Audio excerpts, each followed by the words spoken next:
മുണ്ടക്കൈ ചൂരൽമല ദുരന്ത ബാധിതർക്കായി smart card പുറത്തിറക്കിയതായി revenue മന്ത്രി K Rajan. ഇതിലൂടെ ദുരന്ത ബാധിതർക്ക് സഹായങ്ങൾ വിതരണം ചെയ്യാൻ സൗകര്യമൊരുക്കും. ഏപ്രിൽ മുതൽ 6 മാസത്തേക്ക് നിത്യോപയോഗ സാധനങ്ങൾ വാങ്ങാൻ മാസം തോറും 1000 രൂപ കൂപ്പൺ ഏർപ്പെടുത്തി. ഒരാഴ്ചയ്ക്കുള്ളിൽ ടൗൺഷിപ്പിനായി കണ്ടെത്തിയ എൽസ്റ്റൺ എസ്റ്റേറ്റിലെ ഭൂമി ഏറ്റെടുക്കും. പുനരധിവാസവുമായി ബന്ധപ്പെട്ട അവലോകന യോഗത്തിന് ശേഷമായിരുന്നു മന്ത്രിയുടെ പ്രതികരണം. ദുരന്തബാധിതരുടെ പുനരധിവാസവുമായി ബന്ധപ്പെട്ട തർക്കങ്ങൾ നിലനിൽക്കെയാണ് ടൗൺഷിപ്പ് പദ്ധതിയിലേക്ക് സർക്കാർ കടക്കുന്നത്. ദുരന്തബാധിതർ നൽകേണ്ട സമ്മതപത്രത്തിലെ പിശക് പരിഹരിച്ചതായും പാക്കേജ് അംഗീകരിച്ചാൽ നിലവിലെ വീടും ഭൂമിയും സറണ്ടർ ചെയ്യണം എന്നത് തിരുത്തി വീട് മാത്രം സറണ്ടർ ചെയ്താൽ മതിയെന്ന് തിരുത്തിയതായും മന്ത്രി പറഞ്ഞു. 24 വരെ സമ്മതപത്രം നൽകാൻ അവസരമുണ്ട്. ബാക്കിയുള്ള പരാതികൾ സർക്കാർ പരിഹരിക്കും. 223 വിദ്യാർത്ഥികൾക്ക് ഉന്നത വിദ്യാഭ്യാസത്തിന് ആവശ്യമായ നടപടി സ്വീകരിക്കും. മാതാപിതാക്കൾ നഷ്ടമായ 21 വിദ്യാർത്ഥികൾക്ക് യൂണിസെഫിന്റെ സഹായത്തോടെ 2.5 ലക്ഷം രൂപയുടെ പ്രത്യേക സ്കോളർഷിപ്പ് നടപ്പാക്കും.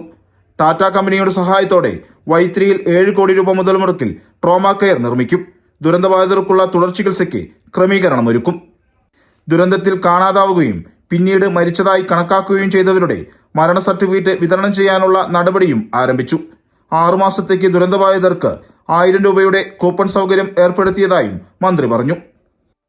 നമുക്ക് പെരുന്നാൾ കൂടി മുന്നിൽ കണ്ടുകൊണ്ട് ഒരു മാസം 1000 രൂപയുടെ നിത്യോപയോഗ സാധനങ്ങൾ വിതരണം ചെയ്യാനുള്ള കൂപ്പൺ ജില്ലാ ഭരണകൂടം തയ്യാറാക്കും.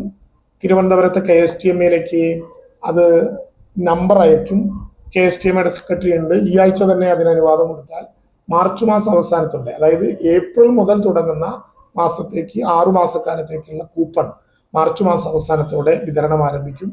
ഒരു മാസം 1000 രൂപ വീതം 6 മാസക്കാലത്തേക്ക് അതുമായി ബന്ധപ്പെട്ട സൗകര്യങ്ങളും സംവിധാനങ്ങളും വിതരണം ചെയ്യണം എന്ന് നിശ്ചയിച്ചു. എൽസ്റ്റൺ എസ്റ്റേറ്റ് ഉടമകൾ സർക്കാരിനെതിരെ അപ്പീലുമായി മുന്നോട്ടു പോകില്ലെന്ന് ഉറപ്പ് ലഭിച്ചിട്ടുണ്ട്.